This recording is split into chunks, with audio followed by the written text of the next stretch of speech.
জামাই বেড়াতে এসেছেন, শ্বশুর জামাইয়ের পকেটে উপঢৌকন হিসেবে গুজে দিচ্ছেন টাকা।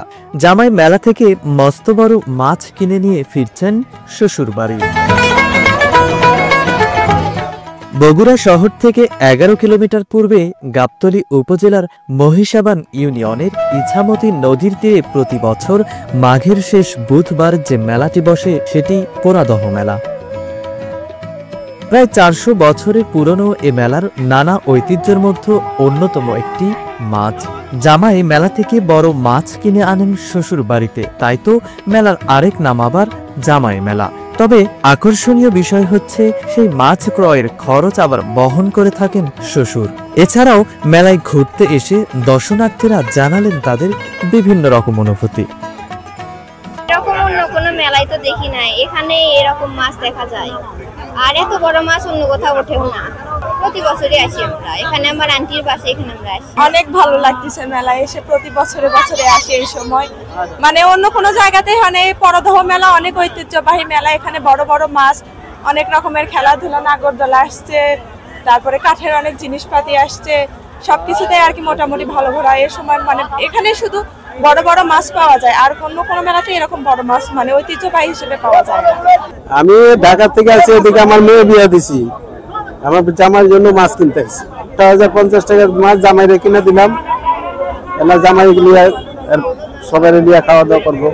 মেলার সবচেয়ে বড় মাছ 20 কেজি 30 কেজি পর্যন্ত মাছ পাওয়া যায়।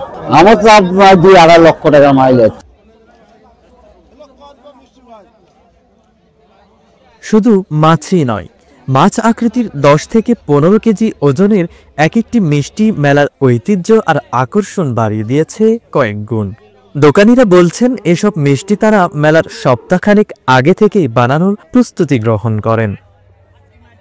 মেলার জন্য গত 6 দিন কাজ করতেছি। 6 রকমের মিষ্টি আছে আমাদের, সাদা, কালো, মাছ, পঞ্চ আছে, কদমা মিষ্টি আছে। এগুলো দিয়ে প্রায় 7-8 লক্ষ টাকার মাল আমরা তৈরি করছি।